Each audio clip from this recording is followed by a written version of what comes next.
tratamiento conservador de la insuficiencia venosa crónica, por el doctor Ángel Guzmán.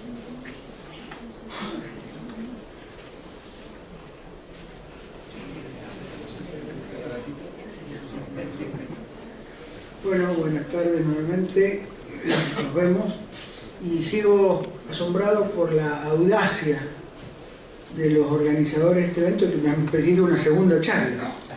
Así que eso hay que ser audaces para realmente pedírmelo. Vamos a referirnos a tratamiento conservador de la insuficiencia venosa crónica y específicamente voy a hacer hincapié en dos aspectos fundamentales. Uno es la elastocompresión y el otro es el tratamiento con medicación, con flebotónicos. Vamos a dedicarnos más a la parte de elastocompresión y con ello comenzamos. Bueno, tener en cuenta que la elastocompresión es una terapia fundamentalmente funcional. No vamos a actuar solucionando definitivamente el cuadro, sino que vamos a tratar de mejorar la funcionalidad alterada, ya que esto va a actuar sobre las alteraciones fisiopatológicas producidas y tratar de recuperar el equilibrio hemodinámico que se ha perdido.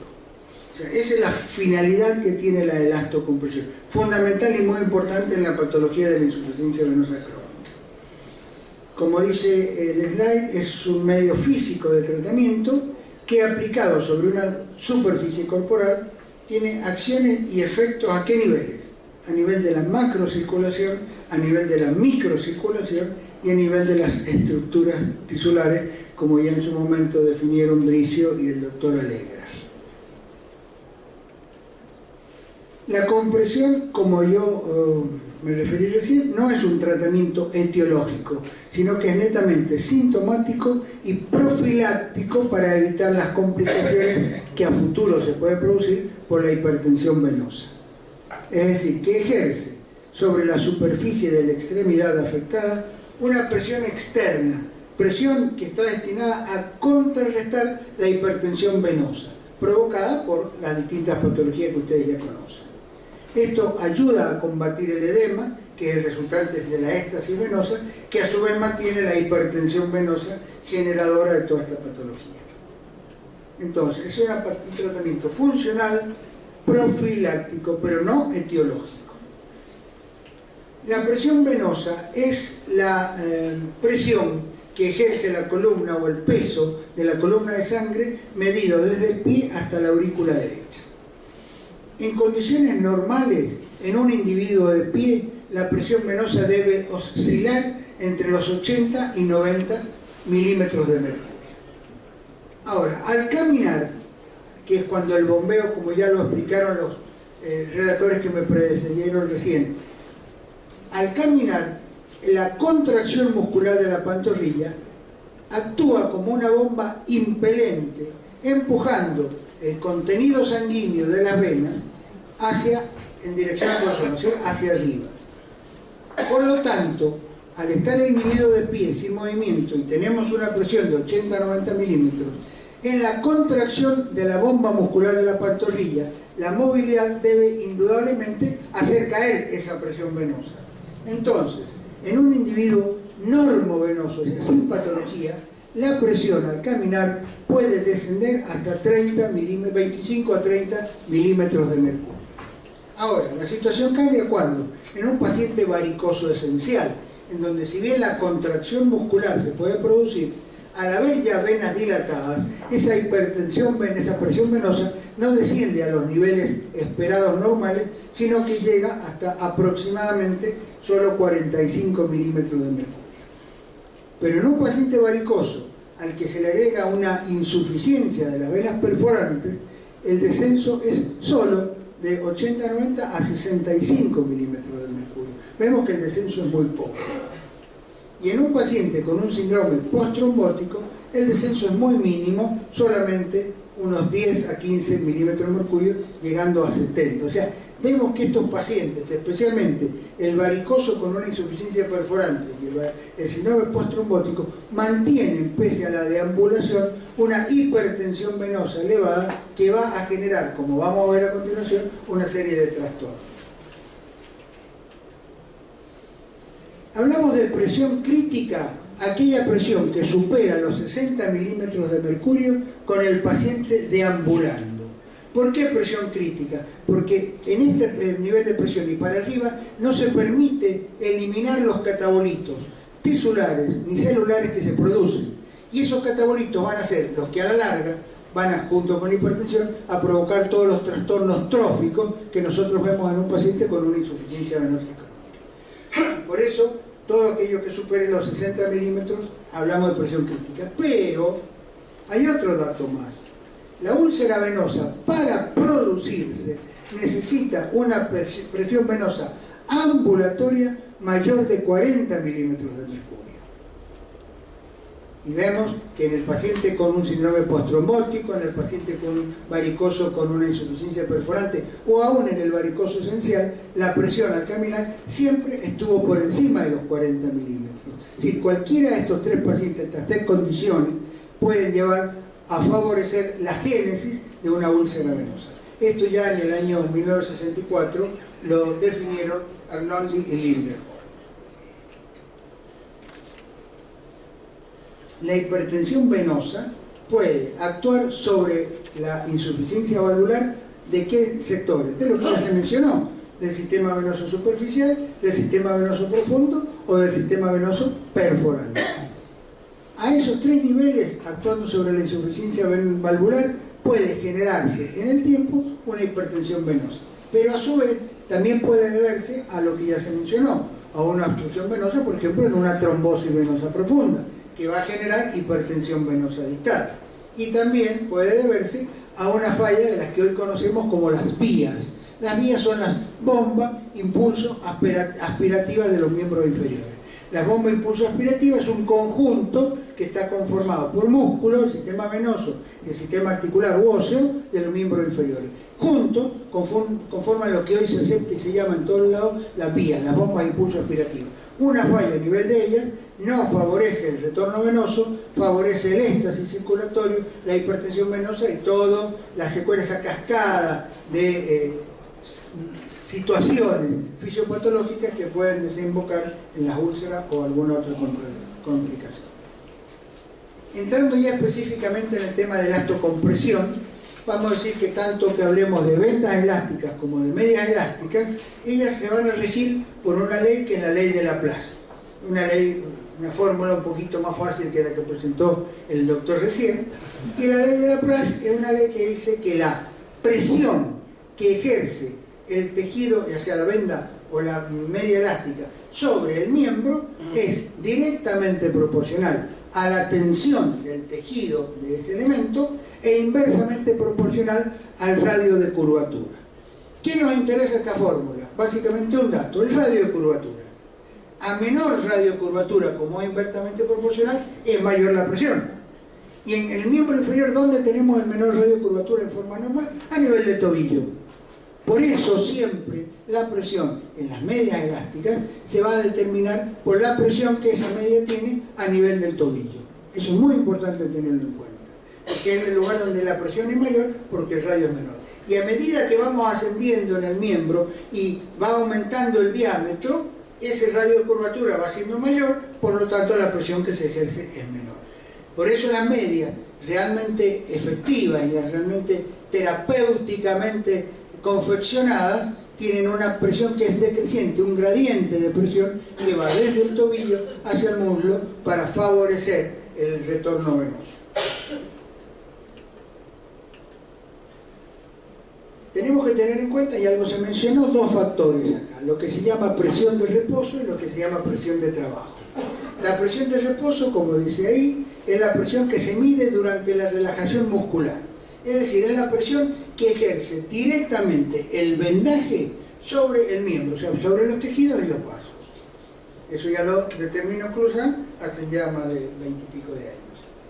Y la presión de trabajo es la presión que hace el músculo en actividad, en la contracción, sobre el elemento de contención elástico, ya sea la venda o la media. Si la presión de trabajo, de reposo es la que hace directamente la venda o la media sobre el miembro. En cambio la de presión de trabajo es la que hace el músculo al contraerse y relajarse sobre el elemento de contención que lo está cubriendo. Esto es muy importante porque de ello depende también que nosotros logremos, no sé si acá me había pasado, logremos el efecto terapéutico deseado. Por ejemplo, es muy importante que la compresión aplicada genere baja presión de reposo, porque si el paciente la tiene que utilizar durante todo el día al vendaje o a la media elástica, si tiene una alta presión de reposo, el paciente no la va a aguantar cuando esté acostado, no la va a tolerar y se la va a tener que sacar.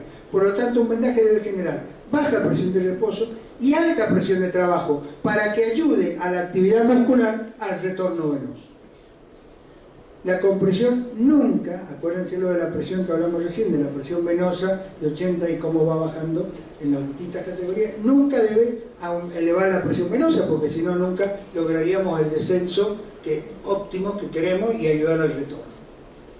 Los vendajes y las medias elásticas tienen que estar siempre graduadas, que es lo que yo mencioné recién, con el máximo grado de compresión en el tobillo y el mínimo en el muslo.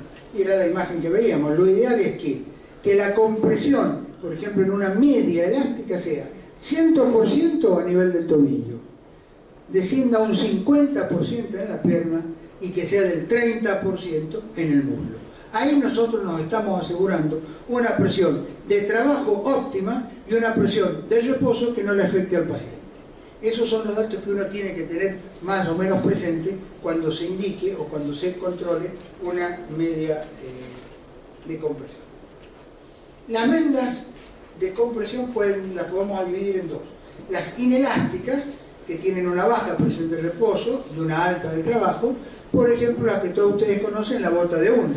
¿Sí? Es una gasa embebida en una pasta de óxido de zinc que se endurece y es una inelástica.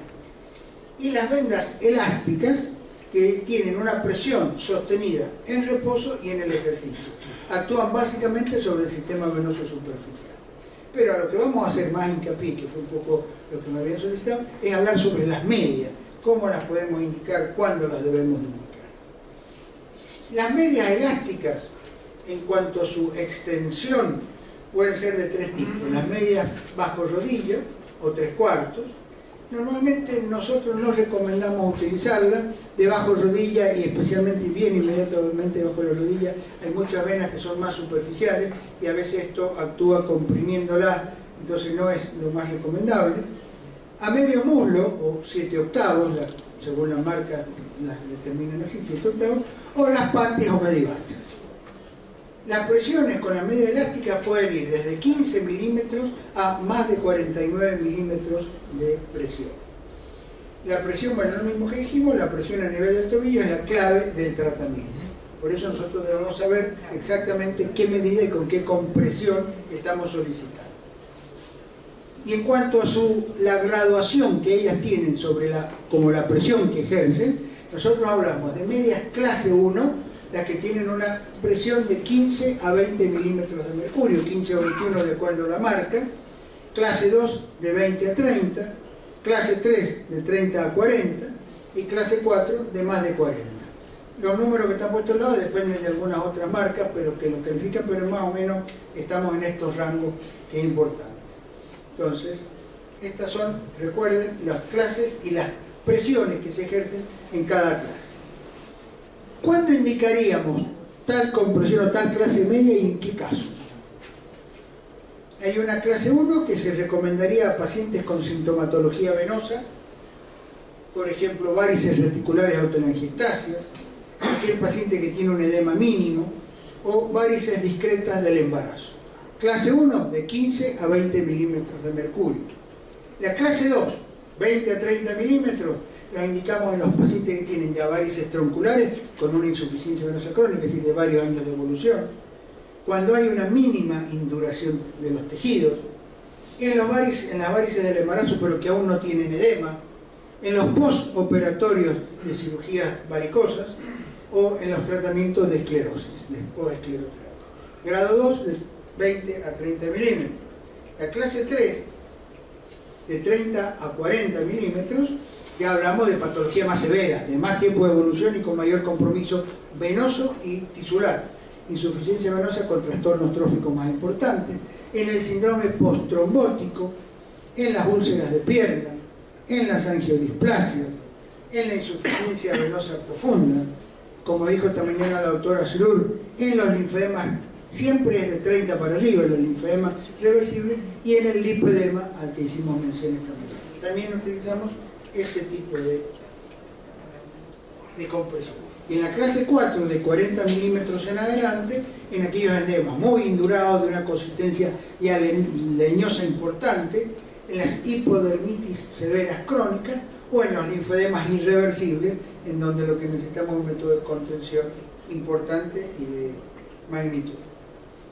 ¿Qué es lo que tenemos que fijarnos nosotros en las medias cuando las indiquemos, cuando tenemos la posibilidad?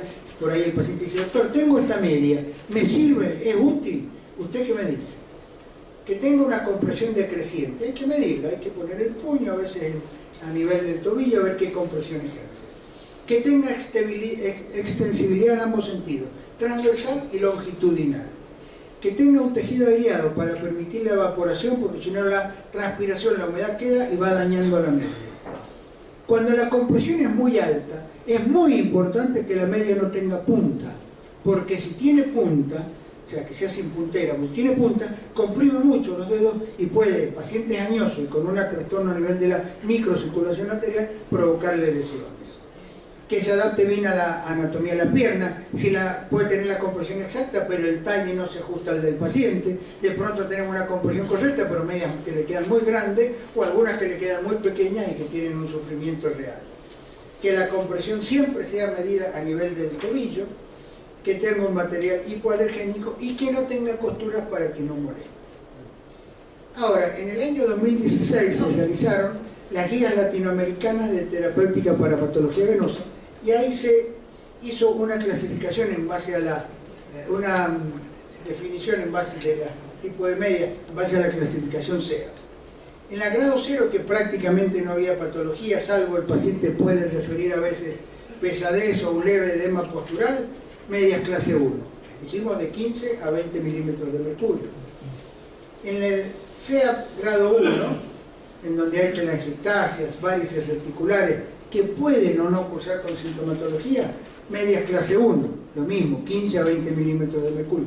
Pero si las varices reticulares o varículas ya aparecen y son más importantes, vamos a indicar medias clase 2. Cuando el paciente tiene un SEA grado 2, venas varicosos con o sin sintomatología de insuficiencia venosa crónica o venas perforantes incompetentes, también medias clase 2. En un SEA grado 3, con edema blando, habitualmente el SEA es cuando hay edema, si el edema está presente, medias clase 2. Pero si es un edema indurado, o sea, más crónico, ya vamos a indicar unas medias clase 3. En el SEA grado 4, con dermatitis ocre, que el paciente tenga eczema, la presencia de atrofia blanca ulcerada o no, o una hipodermitis aguda, unas medias clase 2, 20 a 30 milímetros. Pero si es una hipodermitis crónica, con mayor trastorno, necesita una mayor compresión, vamos a indicar una media clase 3, 30 a 40 milímetros. En el SEA grado 5, úlcera pequeña o cicatrizada, vamos a indicar medias clase 2, 20 a 30 milímetros, y en el grado 6, que tiene úlcera activa, vamos a indicar ya medias clase 3. Esto es una guía práctica para tener, decir, en este tipo de pacientes, con estas características, qué tipo de media es lo más recomendable que yo le tengo que indicar al paciente. Y por último, y muy brevemente, el tema de fármacos flebotónicos. También en base a las guías latinoamericanas del tratamiento de la enfermedad venosa, que se hizo hace 2 años. ¿Y cómo actúan los flebotónicos? Tienen varios mecanismos de acción. Tratan, de algún modo, porque no siempre se logra, obviamente, de contrarrestar la hipertensión venosa. Tienen un efecto de protección de la microcirculación. ¿Cómo logran la protección de la microcirculación? Porque disminuyen la agregación y el rodamiento de los glóbulos blancos, porque disminuyen la liberación de mediadores inflamatorios, o frenan todo el efecto dañino que se puede producir a nivel de los tejidos, porque disminuyen la formación de microtrombos, porque aumentan el tono venoso, de ahí viene el nombre de flebotónicos, porque aumentan la resistencia capilar, disminuyen la filtración capilar, por lo tanto disminuyen el edema, tienen una acción antitrombótica y también tienen una acción profibrinolítica.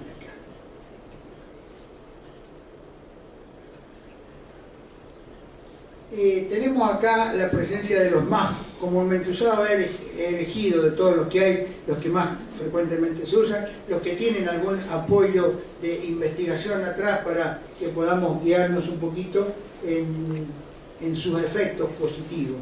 ¿O no? ¿Se podrá bajar un poquito la imagen? Ah, la ven ustedes ahí, yo la estoy viendo cortada. Sobre el tono venoso, bueno, se han estudiado los flavonoides, diosmina, hesperidina, es decir, la fracción flavonoide micronizada y purificada, la rutina y rutóxido, la cumarina, el extracto de ruscus, el castaño de Indias y el dobecilato de calcio. De todos vemos que hay algunos, como la fracción flavonoide hesperidina diosmina, que es prácticamente positiva en todas estas acciones que tiene sobre el tono venoso, la pared venosa, la permeabilidad capilar. Y bueno, los demás, para que lo vayan viendo ustedes, no voy a ir leyendo uno por uno. Ven que tenemos efectos diversos y variados, algunos actúan más en uno y en otro. El dobecilato de calcio tiene un efecto positivo en la mayoría de ellos también.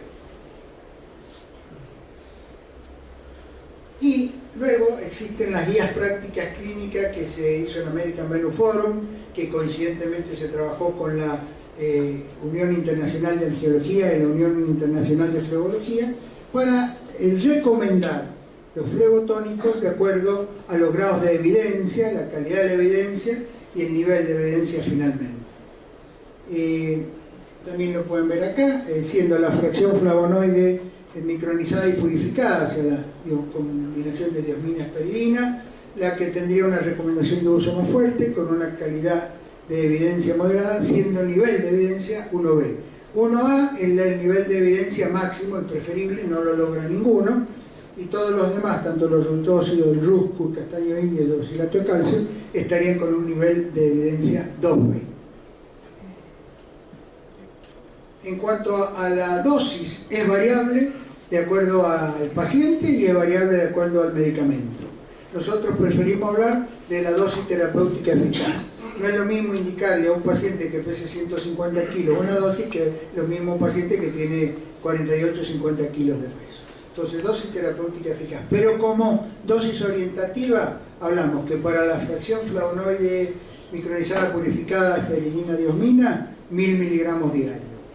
El ruscus se recomienda unos 450 miligramos diarios y el dobecilato de calcio se puede dar entre 1000 y 1500 miligramos por día. En cuanto a los efectos adversos, son muy escasos de importancia, me refiero, porque puede haber una intolerancia individual a alguno de ellos. En cuanto a los efectos adversos, es prácticamente nulo, no existen en la bibliografía algo que los contraindique de forma formal, e incluso se pueden dar a partir del segundo trimestre de embarazo en la mayoría de las embarazadas. Bueno, nada más. Muchas gracias.